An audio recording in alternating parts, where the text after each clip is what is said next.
I am a big fan of One Punch Man, Soka. but oddly enough, despite its massive surge in popularity, I haven't seen the other super hit from the prolific author of One Punch Man. Entitled Mob Psycho 100, this is a show with a main character that has the same face as One Punch Man Saitama, is animated with a degree of polish the likes of which don't even reside within my dreams, and is about psychics and ghosts, I think? I'm honestly not too sure about that last one, and that concludes my summary of the knowledge I have in my brain concerning this series. I'm serious. I know nothing else about this story, so this one should be interesting to explore with fresh eyes, and given that the series is officially finished, there's no better time than right now to review the anime, the manga, the music, and the behind-the-scenes production of this massively successful series. Will I enjoy this series more than I enjoyed One Punch Man? Will it live up to the whirlwind of hype surrounding it? When this video is done, what will I think of Mob Psycho 100? If everyone is not special, maybe you can be what you want to be. You and me are not alike, night and day. What the menu? Alrighty, so this isn't a long series by any means. The manga is only 16 volumes long, and it is the single most interesting manga I've ever wanted to take a look at. As I'm sure many of you are aware, one, unlike many other popular mangakas of the modern manga scene, doesn't exactly have a conventional artistic style one might expect from someone that's accrued such enormous success across the world. I think that's honestly fascinating and speaks to the characters he's created and endearing drawings he's grown a substantial following with. And so, to be clear, I'm not discounting the original manga. In fact, while I will be placing a hefty amount of emphasis and attention to the gloriously produced anime, I have always been curious to see the source material from which the studios draw inspiration and guidance from. Unlike One Punch Man, which received the red carpet treatment by being redrawn by Yusuke Murata, possibly the best artist in the business right now, Mob's manga is one's original artwork for all of us to enjoy, raw, unfiltered, and entirely true to his vision of the story. And so, because of that, I'll be curious to explore how or if his original version has been adapted, compromised, or enhanced by the vehicle of this incredibly impressive looking anime. In this video, I plan on analyzing the source manga from one. I want to dissect the music of this series as well as break down its incredibly healthy production and development behind the scenes. And that's not even to mention this crazy story. And episode 1 seems like a great place to start. Okay, so I've sat down and I've watched all of Mob Psycho 100's first season, and this show is amazing. This, unironically, might be my new favorite anime ever. Yeah, I'm gonna spend the next, I don't know, half an hour, 40 minutes, how much is on the clock, talking to you about how it's made, why it's so damn good, and why I've never seen a show like this. Okay, here I go. The introduction. Unlike Attack on Titan, One Piece, or Naruto, unlike JoJo's Bizarre Adventure, or even Hunter x Hunter, Mob Psycho 100 opens its narrative with no clear story or path forward. Instead, the first 3 episodes or so deal with singular events, self-contained stories of sorts that act as a mechanism to primarily introduce us to the key characters of this story. In other words, it doesn't give us an obvious narrative reason to keep watching, like Dragon Ball did with I gotta collect all the Dragon Balls, or like Attack on Titan did with we gotta get across the walls and freedom and all that kind of crack, right? And yeah, Mob Psycho 100 doesn't really do any of that, at least not in any obvious way. And to be honest, normally when it comes to stories that start off without establishing a clear-cut goal, they tend to lose me quickly. However, there was something about this series that felt different. Normally, I'm waiting for a narrative through line to hold onto when I start watching or reading something. But when it comes to one's best work, the author of both One Punch Man and Mob Psycho, he actively tries to fight against that, and I think it helps to reinforce what his work stands for. Mob Psycho 100, much like One Punch Man, despite having wildly different main characters, represents a fantastical world with plenty of over-the-top, even silly gag humor. The goal here is to make us laugh, and it more than definitely succeeds in that effort. However, as is the case with one's work and his most popular characters in Saitama and Mob himself, while we might see these stories they occupy as being silly or over the top, these appearances are designed by one to be deceiving.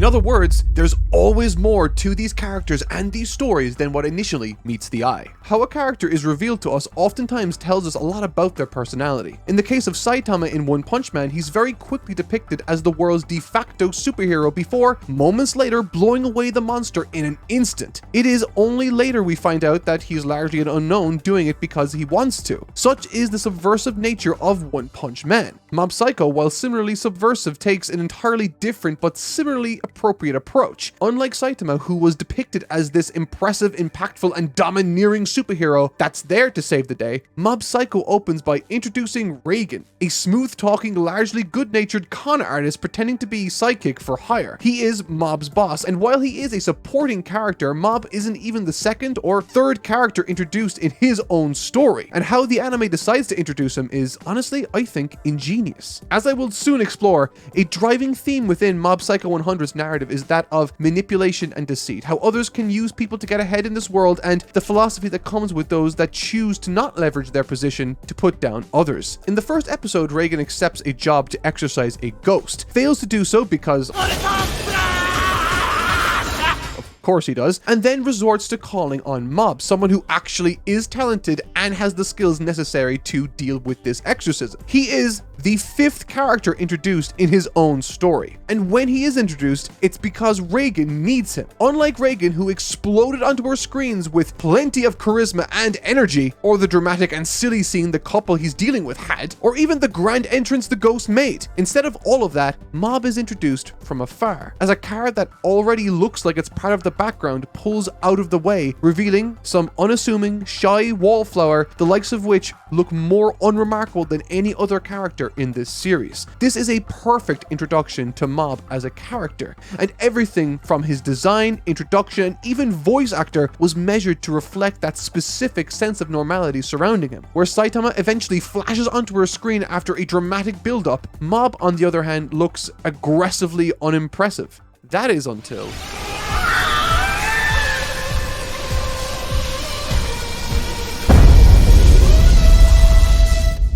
And as we divert our attention away from the action-packed set pieces of the first couple of episodes, this choice pays dividends and we begin to understand more why this direction for the character was chosen. We see him in school and in his day-to-day life. We see his relationship with his parents and brother, how he's failing both academically and physically, and how he has no friends inside or outside of school to speak of. Reflected in the first episode's closing but sweet and somber scene that reinforces the relationship he has with Reigen as Mob looks on at others chatting and exchanging life experiences before happily returning back to Reigen's side, the closest person Mob has to a real friend inviting him to share dinner. Outside of that, the series, due to its muted and somewhat passive main character, creates a rather large vacuum of charisma to be filled, and so I present to you the king of Riz, Reigen.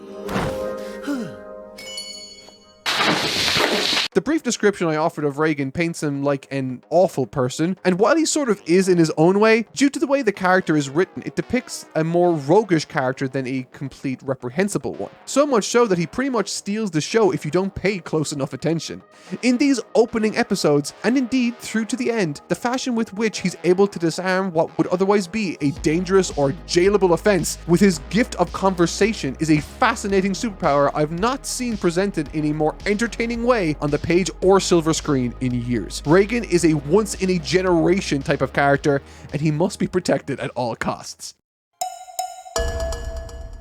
At this point, there's a lot of conscious artistic choices being made, like the voice actor and the animation, so I want to touch on that for just a second because they really helped to elevate this particular direction the story decided to go in. Bringing this show to life from such a unique source material is a challenging task no matter the experience or age of the director involved in bringing it to life. And when I found out that the series was adapted by director Yuzuru Tachikawa in his late 30s, I was blown away. However, he did have an impressive resume to his name. Outside of working for prolific studios like Madhouse and Studio Pierrot, he's directed the beloved Death Billiards and Death Parade anime, featured on Kill la Kill and Attack on Titan, and also co-directed Terror in Resonance with the legendary Shinichiro Watanabe, of none other than Cowboy Bebop fame. And through doing so, built up a huge reputation for himself, and by extension, an extensive list of talented friends from which he was able to draw from to work on Mob Psycho 100. I mentioned earlier that Mob appearing a certain way in this anime was a necessary part of the story, and so I think this quote from Author One on the subject of adapting his manga was rather illuminating. He said,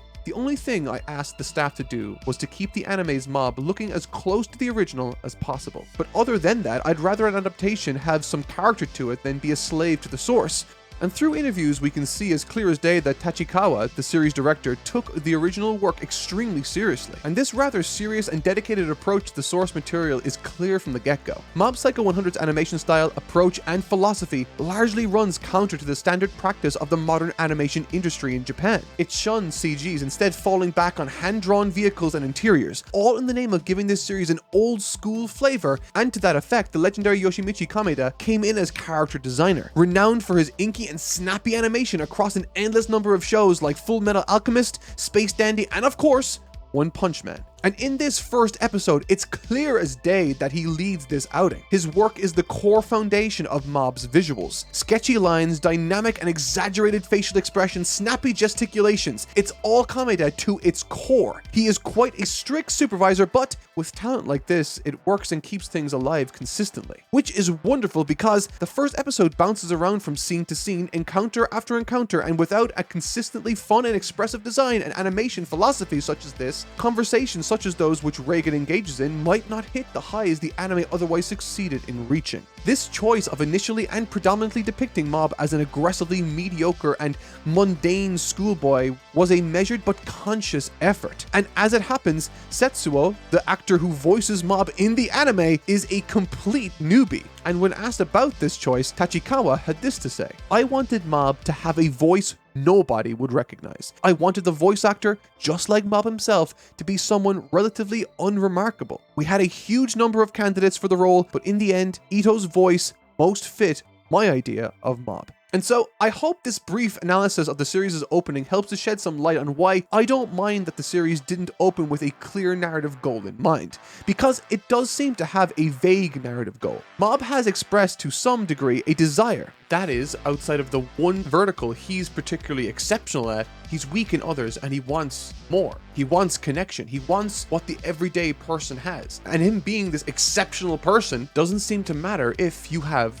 nothing else. And I'm interested and invested now in seeing if he has the will to make this a reality for himself. And most importantly, how these obstacles and emotional stressors contribute to one of the most interesting mechanics used in this narrative: the inclusion of a percentage meter counting up to 100, which represents an explosion of sorts. This naturally creates anticipation. And over the first 3 episodes, as we build towards that eventual explosion, we're anticipating. We gain a familiarity with the aspects of his life that actually trigger this metaphorical meter to rise closer and closer to a boiling point. In episode 2, Mob's introduced to a concept of seizing the day, because someday there might not be any time left to seize. And through that episode, he's being pulled in 2 separate directions by 2 different parties that both want or need something from him explicitly. The telepathy club threatened with abolishment from the class president due to lack of interest, and then there's of course Reagan, who without Mob would lose the only tangible asset that grants his business legitimacy. At the end of the day, this is the story of a young man being pushed and pulled emotionally in 2 opposing directions, neither of which have his best interest at heart, and makes the conclusion of this tale all the more satisfying when he chooses, quite bravely, to step outside of his comfort zone, choosing neither easy option offered to him,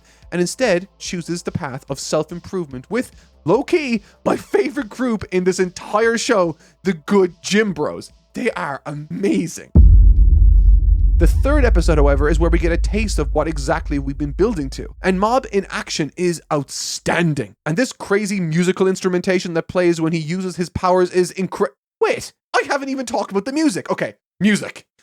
I don't think I need to say anything about this OP. It's easily one of the most gorgeously stylized OPs I've ever come across. Brought to reality by Kameda, he apparently took inspiration for this opening's animation from the music video by Miyavi entitled Afraid to Be Cool. A momentary glance is all you need to see the Neon City element from the OP was heavily inspired by it. But in terms of music, the theme song not only fits the series perfectly, counting to 100 with a building, swirling rhythm before devolving into a crescendo of instrumentation at the end, but it is also the only song I've ever heard for the very first time that I immediately loved and, in tandem, was able to sing along to because I, of course, count to 100. Humble brag. In terms of the broader series, though, one of the most fantastic musical additions to the story comes by way of how they utilize certain musical themes. A musical theme in this context is the primary piece of melodic information within a piece of music, which can, but doesn't have to, represent a narrative concept. Take the Imperial March by John Williams in Star Wars that represents the evil of the Republic,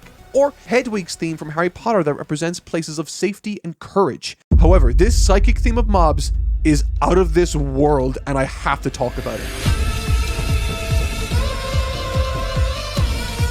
If there's one single thing that the OST for this show achieves, the one element that I would argue is the most important, it's its carving out of a unique sound identity for itself from day one. People often don't give music the narrative credit it deserves, and there really is a story that can be told through music that I want to get into right now, because this soundtrack is incredible. Between the unique instrument used for Mob's theme, the off-kilter traditional drums and strings that are peppered throughout Mob and Reigen's lives, and the common but fascinating use of microtonal and out-of-tune instruments everywhere, gives me a ton to explore when it comes to analyzing music, but Mob Psycho 100's composer Kenji Kawai establishes an unmistakably immersive and unique soundscape for the series that both cements its distance from the contemporaries as well as wonderfully serves the characters and atmosphere of the show. And yes, you heard me right, he uses off-key microtonal music, and boy is it everywhere in this score. So why does he choose to use out-of-key instrumentation at times? Well, as a quick and nerdy background for those uninitiated, in traditional Western musical theory, there are 12 notes in a scale. This is what 98% of the notes you hear in any given month are made out of. Microtonal notes, on the other hand, are notes in between the 12 notes in our Western scale. So, in this track, found in episode 3, many of the notes are microtonal, that is to say, slightly flat or sharp of notes that we would be used to hearing. And this use of off-key and microtonal notes in the show's score really does an extreme amount of lifting in giving the music not only a unique, unmistakable flavor compared to other anime, but also, I think, serves to communicate the awkward, stilted vibe of Mob as a character in this story narratively. This theme is practically the musical representation of Mob's character in the musical score. It's off-tuned in the same way that Mob is sort of out of place in his real world. He doesn't fit in anywhere, just like these notes. And that's such a wonderfully inspired musical idea. In episode 3, the story largely deals with Mob being misled into a cultist gathering which facilitates our introduction to the troublesome and power-hungry spirit known henceforth as Dimple. The explosion, however, that takes place towards the conclusion of episode 3 is an almost terrifying and otherworldly scene to witness take shape before us. There are a set of themes in this soundtrack that are related to the stress that Mob often feels preceding his explosions, and the one used in this episode is downright terrifying. Entitled Toraum, if you didn't know anything about this show, you'd assume that this sense of terror is meant to be pointed towards the scary ghost brainwashing the masses in Dimple. But as onlookers, we of course understand that it is in fact likely pointed towards what sort of terrifying thing may happen once Mob reaches 100% and snaps.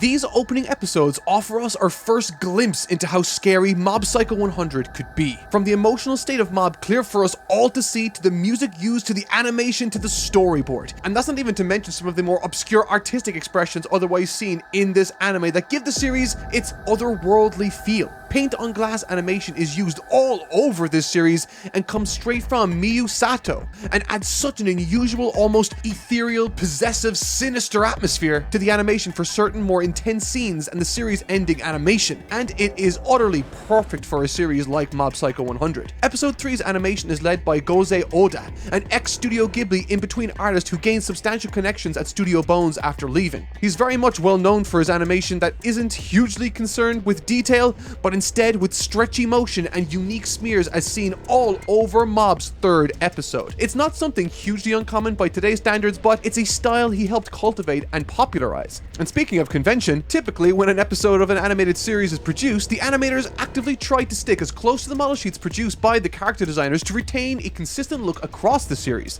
However, episode 3 is intentionally off-model. Sticking true to one's desire to allow the animation staff freedom, this episode where Mob contends with the cultist demonstrates that unbridled creativity. Sometimes doing this can alienate viewers, but clearly the staff saw the beauty in its uniqueness as Kameda stepped away from doing any art corrections for this one and let the episode sing untouched. Other episodes can offer their unique flares of brilliance, but nothing quite stands out quite like the creative choices made for episode 3. This is all to say that these 3 episodes all serve to create a wonderfully emotional and intense introduction to this series. I've never in my life seen a story brought to the silver screen with such a profoundly strong, intense sense of direction and identity. One Punch Man's first season truly does stand out as a monument to how incredibly flashy the talent residing within Japan can be, but Mob Psycho 100's introduction here demonstrates what a unified approach can offer a production with such enormous talent behind it, the likes of which would only be surpassed as time goes on in episodes 4 and beyond. Episode 3's cultish setting amongst those that were brainwashed by Dimple to smile time and again offered the perfect stage for Mob to naturally demonstrate what he can do, and more importantly, offered us a taste of what he's capable of. And little did we know that right around the next corner, something even more devastating was awaiting us. Teru versus Mob. Thematically, I think episode 4 and 5 contends with some of the core themes of this story and in many ways deliver some of the best action we've seen in this series depending on your tastes. And let me tell you, when I was sitting down to digest this series on day 1, after having already been blown away by what the first 3 introductory episodes have offered, episode 5 shattered any and all high expectations I had already had for this series. When watching this, episode 5 quickly became my absolute favorite episode. However, to think of this as a single episode success would be ignorant, as it not only stands on the shoulders of all the exposition elegantly delivered to us from the first 3 episodes, but also stands as one half of a 2-episode arc, with the 4th episode offering up some of the more introspective elements to what ultimately becomes one of the best animated episodes of television I've ever seen in my life. The human trait or narrative mechanism, take your pick, that more often than not drives the plot forward in this story is this constant need from others to push in the direction of seeking more power, more control, despite all the status, power, or abilities they may or may not have, and to achieve this, they again seek to manipulate directly or indirectly the odds into their favor. The class bully, otherwise called Onigawara, is such an individual, as we learn of the criminal or thuggish world he's vying for greater respect within. Similarly, there's a new character introduced called Teruki Hanazawa, or Teru, and he's very much someone to look out for in Mob's case, as he seems to not only have everything that Mob seems to want, but also happens to be gifted with psychic abilities just like Mob. But something I'd like to chat about before we get into the real substance of this mini-arc is the small story that facilitates the first moment my excitement launched me from my chair and into a fit of laughing and anticipation. As we know, Mob struggles with athletics and physical fitness in addition to pretty much every other aspect of his life that isn't linked to his psychic abilities. In episode 2, he volunteered to join the Body Improvement Club, and despite it being filled with a group of conventionally looking bodybuilder types, they are, without question, the sweetest and most supportive force in Mob's life presently. They do not use him, they just support him as if he was part of the family despite his clear struggles. In other words, they admire his determination to plant each step in front of the other simply because he's trying to better himself and nothing more. That's so awesome and honestly stands out in this series of manipulators. However, in this very episode, through the manipulation of many key characters, Mob is led to an ambush that leads the gym bros showing up to save the day, and the way they are depicted in this moment they arrive, it's like the 5 horsemen of the ass-whooping apocalypse arrives to serve them their collective asses. They're there to save Mob. It's so funny and overly dramatic with appropriate animation and music to emphasize this. It's easily the funniest and most oddly wholesome moment in the series for me.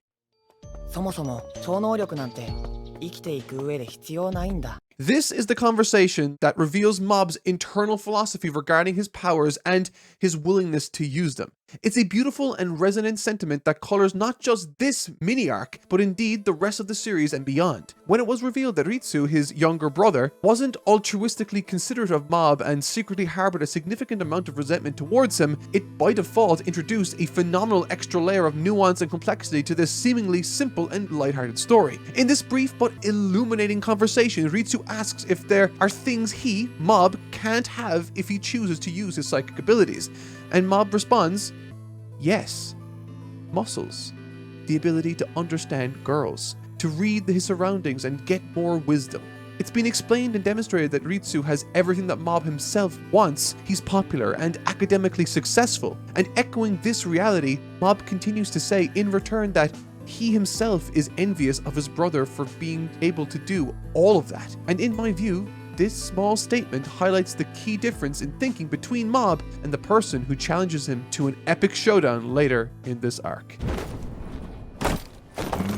ゴリラが迷い込んだのか Teru versus Mob is what many might consider to be the action highlight of this season, though I would personally argue it's but one of many. It's an amazing season. That said, it is a stupendous spectacle to bear witness to if ever there was one, and is driven entirely by character motivations, making it all the more emotionally compelling. A well-defined character is one that's capable of making decisions that are consistent with what we understand are their goals and beliefs of that established character. This is why we find characters like Captain America compelling, why Tony Stark is a thrill to watch, and even why Vegeta all the way through Dragon Ball Z was captivating to follow, because we knew what his thought process would be, and when he makes decisions, it's captivating. When characters make decisions that run counter to their beliefs, that's when our immersion is shattered and we start to scrutinize the script. And thankfully, the opposite is true for the great character writing moments, which is why, in my opinion, divorced from all the action, thrilling music and animation, this fight is fundamentally,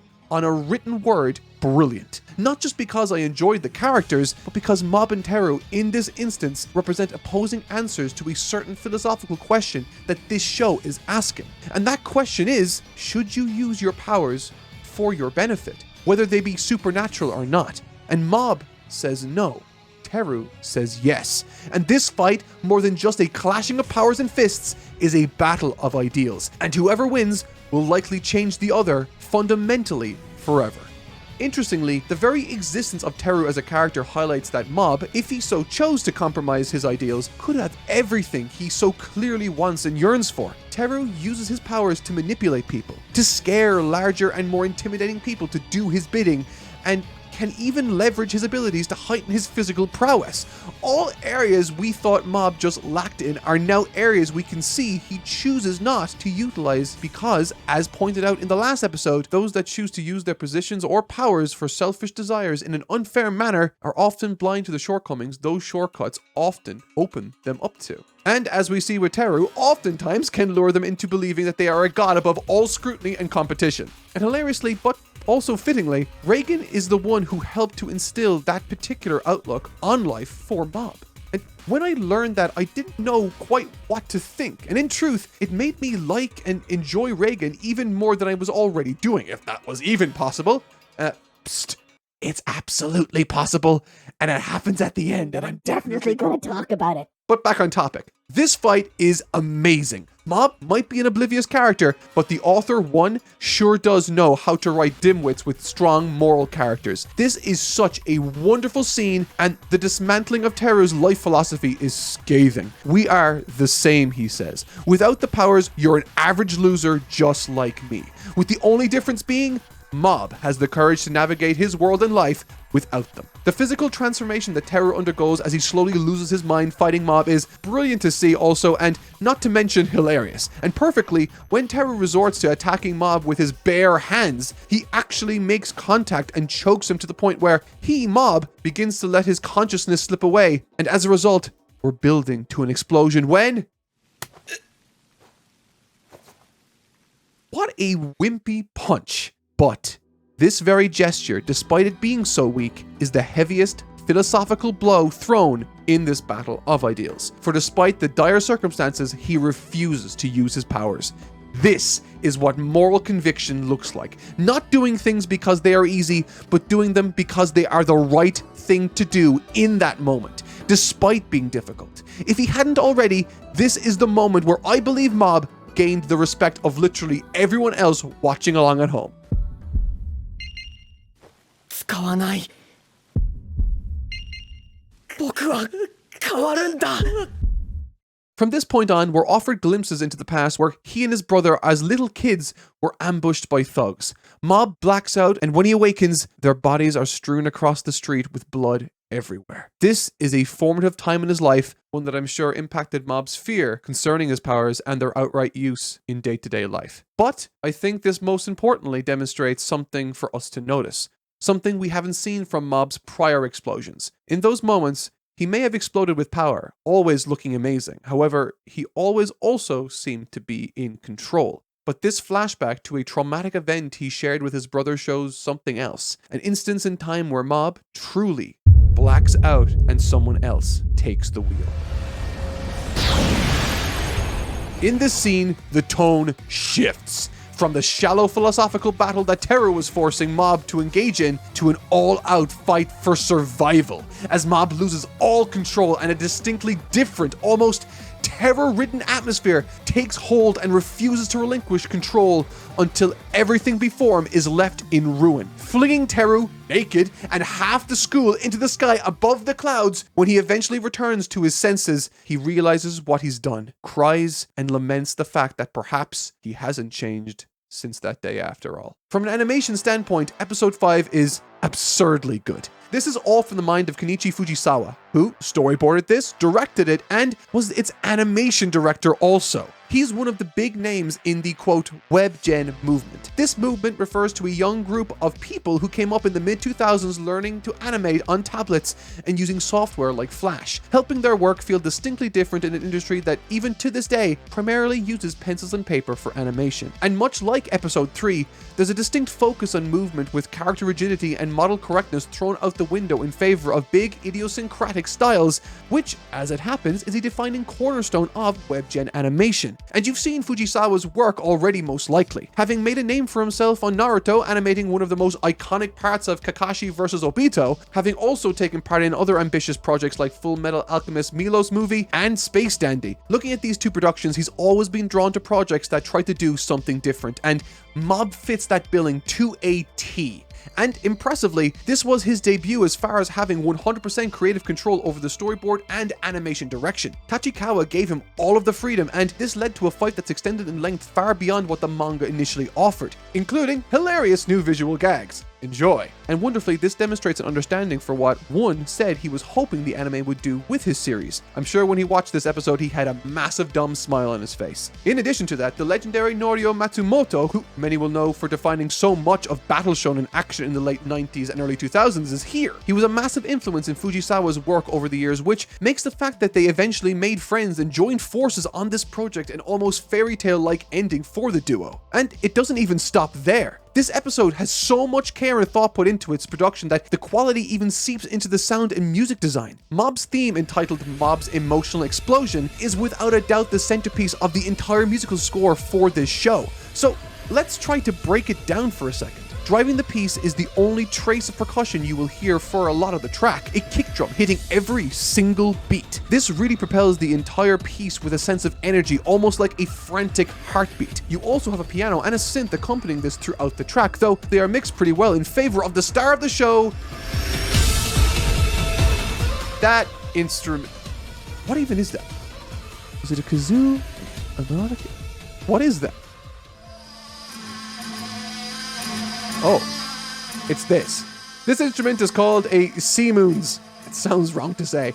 And by instrument, I guess I really mean robot abomination with artificial lungs and throat capable of making that weird kazoo-like singing we hear. This thing was invented by Meiwa Denki, who is actually the inventor of the automaton. This dude is a literal music Willy Wonka who invents nonsense instruments, as he so calls them. And so Kenji Kawai, the guy behind the OST for Mob Psycho 100, seems to have a particular interest in Seamoons in particular, as this is not even the first time he uses one in his work, and contracted Denki for the production of Mob Psycho 100's score. This instrument brings such an incredibly unique flavor to this piece. There really is a sense of profound power and terror that is conveyed with its musical output, which certainly makes sense given how terrifying the instrument that carves out the song looks. Ritsu and Mob. Having explored what it means to have powers and to use them responsibly, to improve yourself using your own abilities, we find ourselves now delving into a story that contends with the opposite side of that argument. We now know what one ought to pursue if they have powers, but what if they don't? What if their lives are comparatively perfect, but they remain fixated on what they perceive is a lacking in their life? This is the story of Mob and his younger brother Ritsu, and their dynamic in these episodes might be the most compelling element of this entire story so far, because quite simply, they are both characters that don't find value in what makes them intrinsically special, but instead feel worthless by focusing on what they're not. With compliments from his brother Mob like, "Ritsu is much more talented than I am and doesn't do anything weird," ringing like an insult in his younger brother's ears. And because of this attention to detail concerning these characters, when you plop them into this fantastical world and allow the narrative to be driven by them and the believable human choices they make, it not only makes for entertaining reading and watching, but creates a captivating story the likes of which I honestly could not look away from.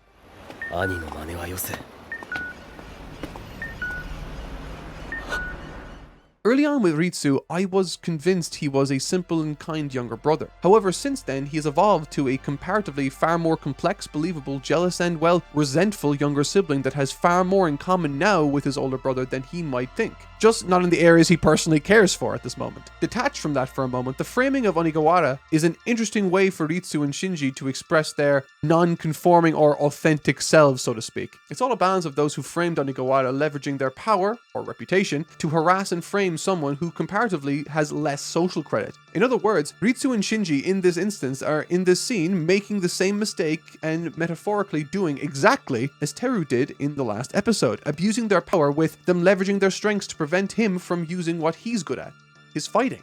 And honestly, a lesser show would stop there and focus on their A-plot, but brilliantly, one offers Onigawara something else. He uses this as a lesson to teach the character, taking this as a signal that while yes, Onigawara himself, he was wrongfully accused and his name was destroyed by these people wrongfully, it was his lack of care to his other attributes that created the perfect set of dominoes to fall should the correct situation arise. And that's such a subtle, nuanced, and brilliant lesson for someone, a kid, potentially watching this, to take away from this whole show. However, unfortunately, Ritsu, his lesson isn't so easily learned. For once his anguish over not having powers gets the better of him, he soon realizes that he may have powers when he sees for the very first time.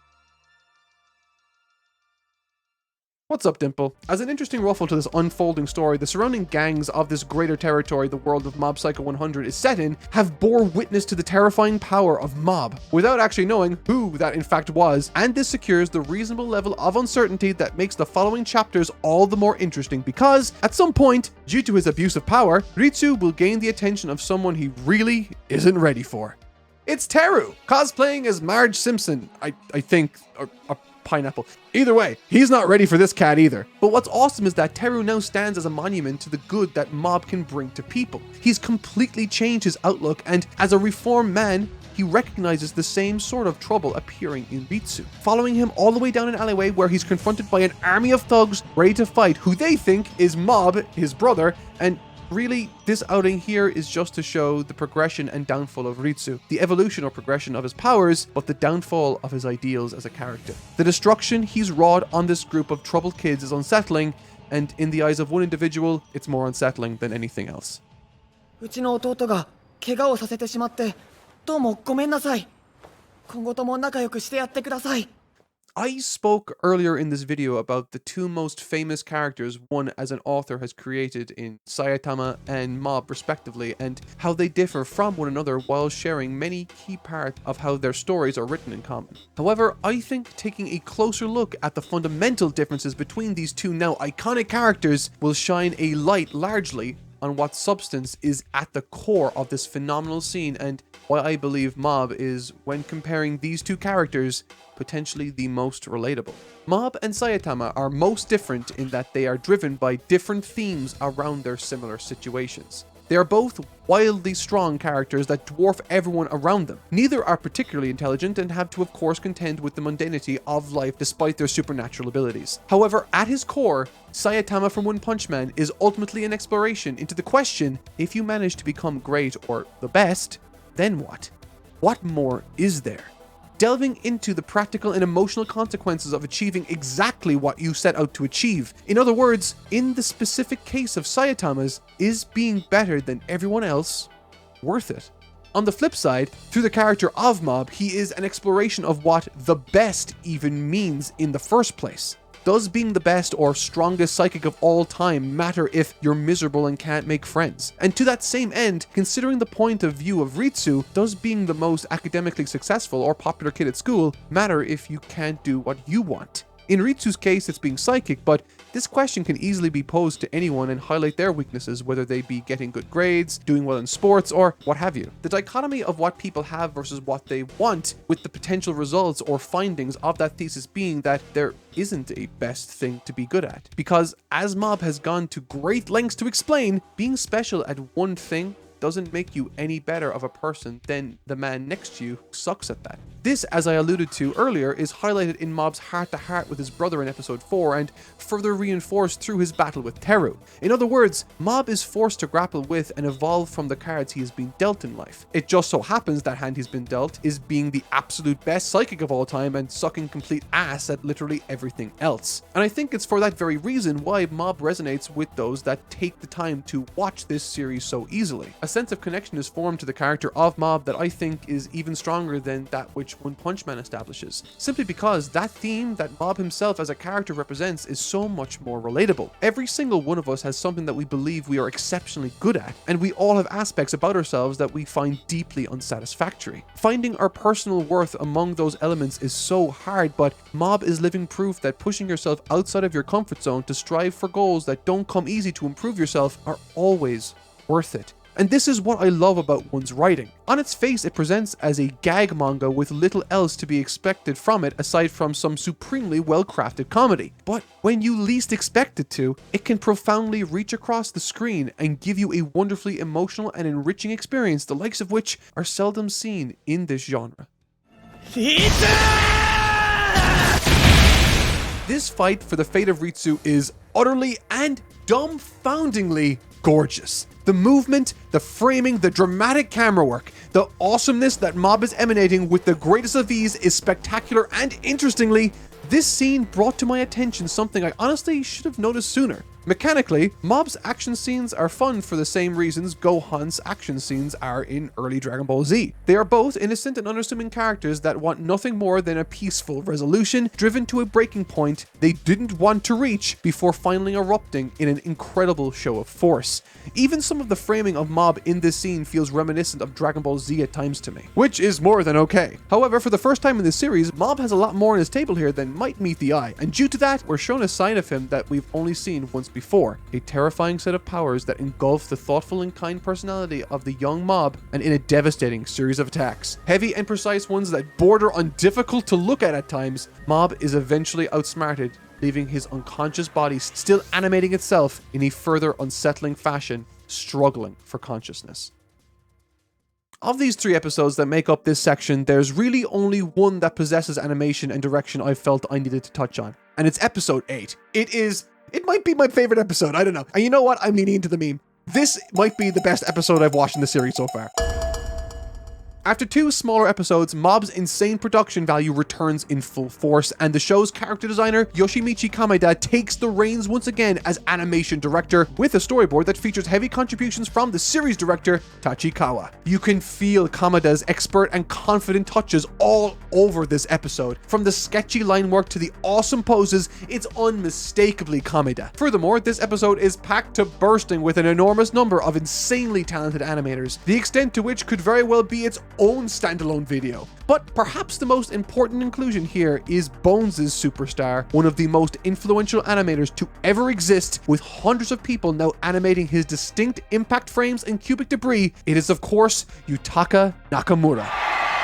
It cannot be overstated just how iconic, influential, and immensely talented this man is. Whether you know him by name or not, you've no doubt seen him in shows like My Hero Academia and One Punch Man, and go further back and you'll see him in Cowboy Bebop. Heck, you might even have seen scenes that you thought were him, but were in fact just inspired by his legendary work. Nakamura's scene in this episode is absurd. Not only is he drawing insane character motion, but the guy's also animating building exteriors and interiors. There's such a wonderful sense of momentum and weight to his movements that elevates this scene to heights they otherwise wouldn't reach without him. He's a master of his craft in full force in this episode, which, after Mob, Dimple, and Teru ready themselves to retrieve Ritsu from the clutches of this evil organization of proficient psychics, sets up nicely for the final but incredible arc of this season. Claw. Let me tell you, while I absolutely loved every single episode in this season, nothing could have prepared me for how remarkable this last stretch of episodes was. With the introduction of the Claw 7th Division, the stakes are immediately raised. We've spent the entire show so far feeling safe because we know that Mob is there and stronger than anyone else. But the situation we find ourselves in now is unlike anything we've come across before. This group of powerful, evil adult psychics has kidnapped Ritsu as well as all of the Awakening Lab kids, and Mob is not there to squash the baddies before any harm can come to them. Of course, it doesn't take long before Mob and Teru come face to face with one of Claw's bosses, and 12 seconds of child-sanctioned waterboarding later, they have all they need to head to Claw HQ, except they don't seem to believe any of the info that Claw boss has given up, and watching this guy dangle upside down, completely failing to explain that he has told him effectively everything already, is so damn funny and really highlights another one of the strong suits of this show: the sound design. All of the sound design around every punch, kick, and use of psychic ability works to deliver the adaptation in a convincing and gripping manner. But I think one aspect that really shines above the rest here is the use of a sound effect to elevate a certain element of the show. The cowbell that strikes as we are shown updates on Mob's percentage is a recurring example, but the way that they are used to highlight the comedy really cannot be understated either. The hard cut to the perplexed Claw boss with the bell sound effect ringing out has got to be one of the hardest laughs I have got from the entire show. Little touches like that are throughout the sound work in the anime, and I think it's a worse show without them. While various Mob and Teru hijinks are going on, we are treated to Ritsu and Ko being locked up by easily the scariest Claw member of the bunch. I mean, seriously, Jesus, this guy's face and voice are something I wish I could go back and unsee, and unhear. The entire sequence is honestly so very chilling to watch, and it's actually the first time we've seen any harm actually come to the humans in this show, much less a kid. And with it, we see the return of our beloved paint-on-glass animator Mio Sato to really drive home the chilling nature of it all. But from this, we get what I think is probably the best Ritsu moment of the entire season. Once Daichi, the other circle-headed twin, lets everyone know that his brother's death was actually just a psychic illusion, Ritsu takes to concocting an actual escape plan. And this escape really highlights so many of my favorite elements of these final episodes, because it's not Ritsu's new psychic powers, the ones that he's been painfully longing for his entire life, that saves the day here. Well, not completely at least. It's his natural talents, his cunning intelligence and social skills that allows him to utilize every single kid there and execute a flawless escape plan. It didn't matter how strong he'd become, what saved the day in the end was what made him unique from the get-go. And that's really the theme that stays with us for the rest of this season. Once Mob, Teru, and Dimple, who is now possessing some poor Claw crony, make their way inside Claw HQ, they are quickly met by Koyama, aka the lip ring guy that fought Mob and kidnapped Ritsu in the first place. And let me just say, as soon as I saw this rematch lined up, man, I was prepared. I was ready for another epic Mob throwdown. Except,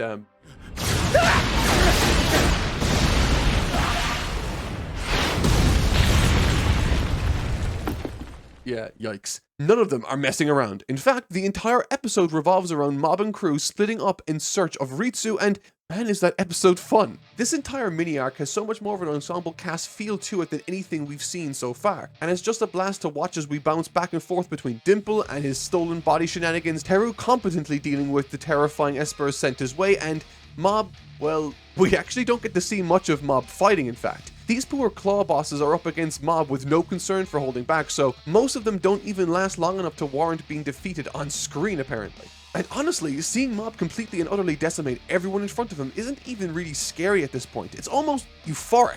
A major drive of this entire story thus far has been the slow buildup of Mob's emotions and power over time, the small bits of release as he explodes, but now we are getting to see him cut loose. And damn if there isn't something satisfying about just one-shotting every single scar he comes up against. Playing even more into that ensemble cast element, both Dimple and Teru end up running into their own scars to deal with. Teru runs up against Miyagawa, a full-blown pyrotechnic who actually manages to put Teru against the ropes by engulfing him in flames. Hironori Tanaka, who many people might know from Chainsaw Man's crazy third episode, tackles the brunt of this action sequence, and man is it an absolute treat. You'd almost sweat just looking at it. Dimple similarly runs into Matsuo, another scar who keeps powerful pet spirits to eviscerate his foes. And all of this bouncing back and forth between fights creates within these episodes an almost monster of the week type vibe, with the wide variety of enemies offered up to us all at once. There is, however, definitely a bit of an uneasy feeling in these fights, as just the same way Ritsu and co are in the enemy territory absent of Mob's protection, so too now are Dimple and Teru.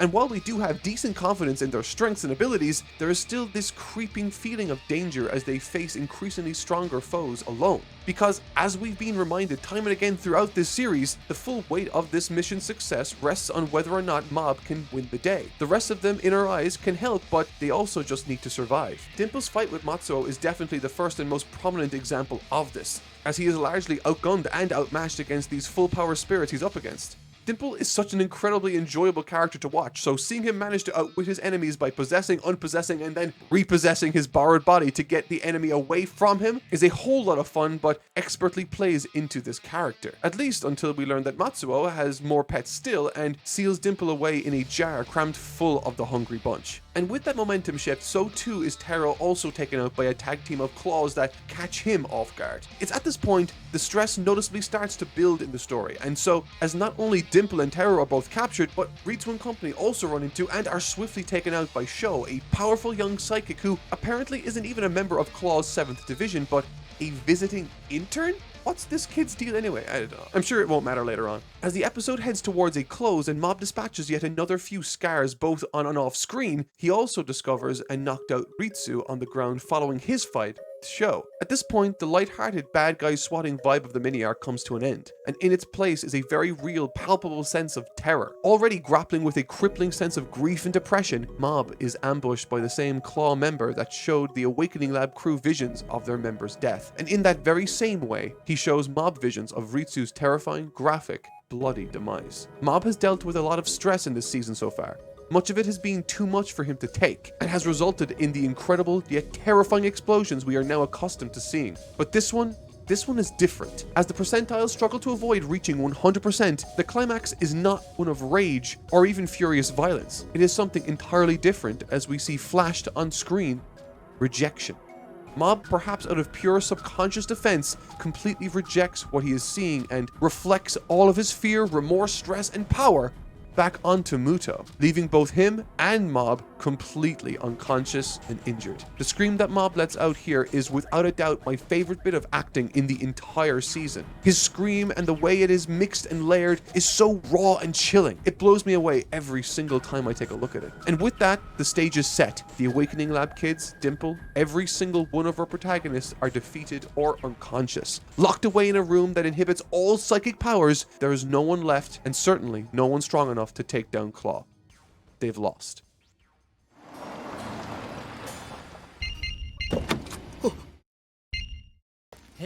Reagan? Oh yeah, Reagan's here!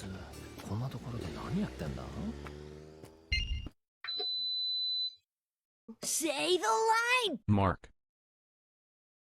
This episode is the best Mob episode I've ever seen. It fires on all cylinders, delivering every single element of the series flawlessly. And it's all because of one man, Reagan Arataka, the greatest psychic to ever live. I mentioned this before, but Reagan is unlike any character I've ever seen in anime. Sure, there are other characters that have a similar vibe of fake it till you make it. I mean, Mr. Satan, hell, even King from One's own One Punch Man is, but Reagan is different because, as this episode makes abundantly clear, to the surprise of every single viewer, Reagan is the real deal. Not in that he was harboring supreme powers of any description, no. It's actually something we've seen from the start, that Reagan is really, really good at talking. Reigen is as good at talking, arguing, and convincing people as Mob is at being a psychic. And in truth, even though this is the second to last episode of the season, this episode is, in fact, the climax of the story. And in this grand finale that is later packed with tension, action, and emotional climaxes, the first half of the episode is composed almost exclusively of Reigen making me laugh out loud. I'm a grown man sitting in my living room, laughing at my TV for like 15 minutes straight at an anime character inadvertently convincing an entire evil organization he is their leader by accident. This show, man, this show is perfect. With everyone defeated and locked away, Reigen arrives on the scene by following Mob's phone GPS coordinates because of course he is, and as he waltzes up to the brigade of claw cronies at the door, it doesn't take long before his confidence and blunt nature has managed to convince the entire group that he is in fact the leader of Claw. And as he's escorted in, he then stops the Claw grunts from attacking the discovered awakening kids by letting them know that kidnapping kids and being violent is wrong. And again, the level of catharsis I felt watching Reigen just completely own this entire organization with his words and confidence alone rivals the feeling of watching Mob one-shot someone. And once Reigen reaches where Mob is being held, he quickly dismisses all the grunts by explaining to them that what they are doing is actually a crime, and they're off on their merry way. What's that you say? I've only been talking about Reigen for the last 3 minutes? Correct! What's your point? In seriousness though, the back half of this episode is somehow even more remarkable than the first, as Reigen and Mob finally run into the remaining Claw scars. Spirit Pokemon Trainer, Nappa, Samurai Businessman, and Tiny Gas Mask Girl, who is the leader of Claw's 7th Division somehow. And so begins the true central conflict of the rest of the season. In a show so jam-packed with action, comedy, wonderful bits of animation, every single element that can be going for a show like this, the true conflict of this final mini-arc isn't a big cinematic fight. It isn't Mob hitting 100% and destroying everything in his path. Rather, it is Reigen wanting to make sure that Mob knows using powers against others is wrong.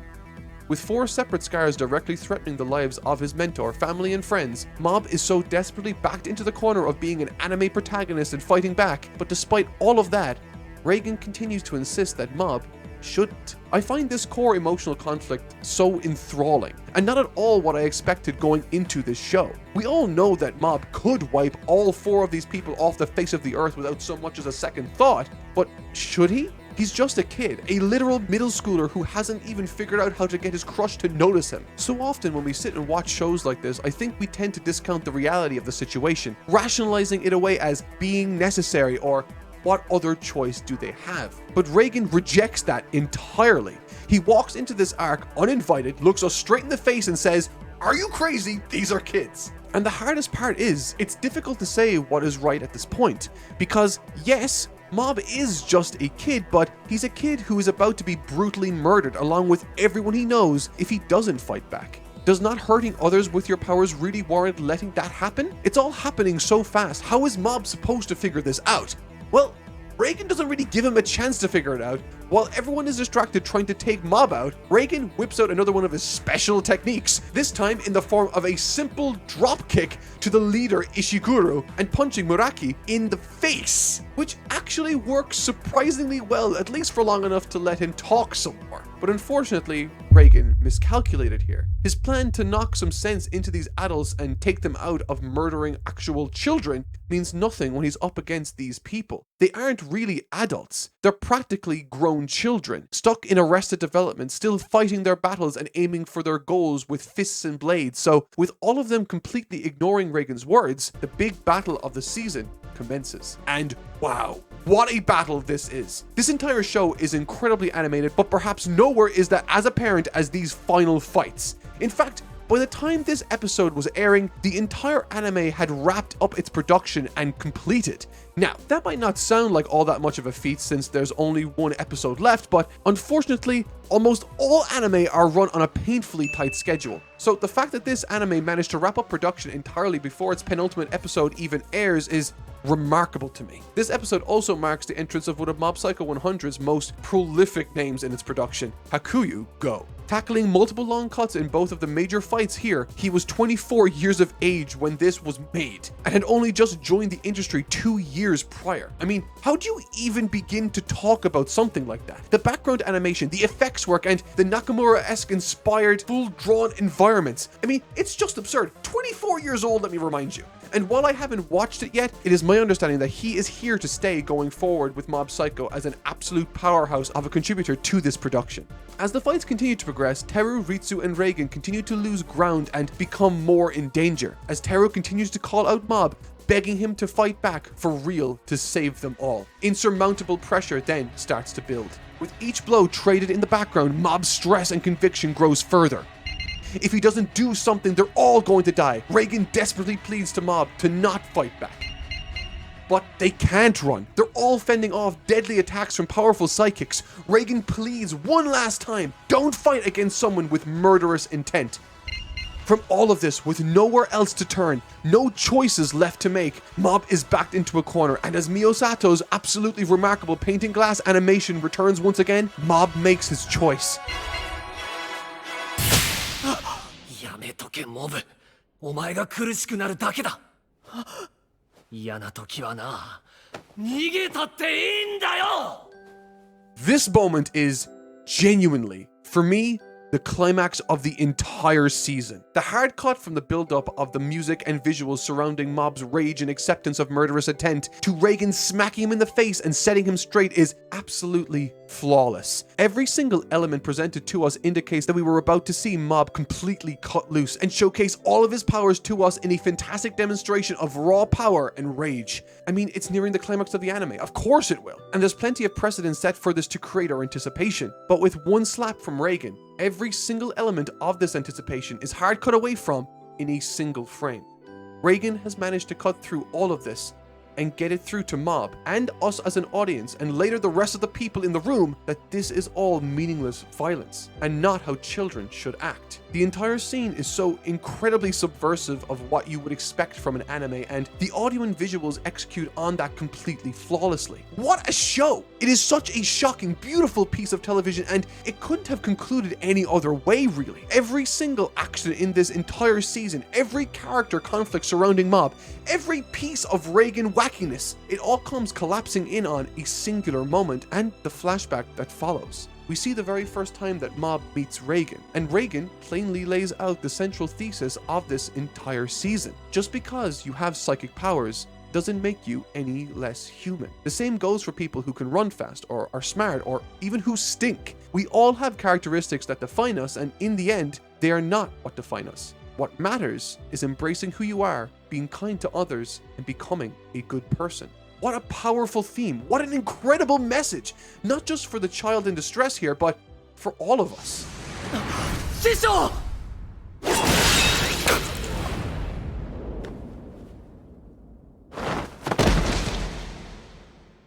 Much to my surprise, the beginning of the final episode doesn't begin with a giant Mob explosion, but rather a quiet realization that Mob doesn't have to fight, that running is also an option. At which point, Reigen leaps up from the ground, scolding the swordsman for trying to hurt him with a toy sword. What? Well, as we quickly begin to realize, it would appear in the stress and emotional release of the moment prior, Mob inadvertently projected his 100%, or should I say 1000% power into Reigen in sort of a flight or fight response. And boy, oh boy, does Reigen put it to good use. What follows is a highly entertaining sequence of Reigen shenanigans completely dismantling the psyches and beliefs of these scars. This power trip is so fun to watch, and at this point, Reigen might as well be the main character. And once again, he manages to utterly blindside me by putting into perspective what is actually happening here. These people that think that they're special, capable of ruling the world with their strength, but they're not. Everyone is good at something. Being a strong psychic isn't going to make them popular. Hurting others isn't going to fix Sakurai the swordsman's traumatic childhood of dead parents and foster home abuse. In fact, as Reigen describes, he too had a tragic childhood. こいつ、俺と同じ。 One time, he was young. He forgot to tell his parents that it was sports day at school, so he didn't have anything to eat for lunch that particular day.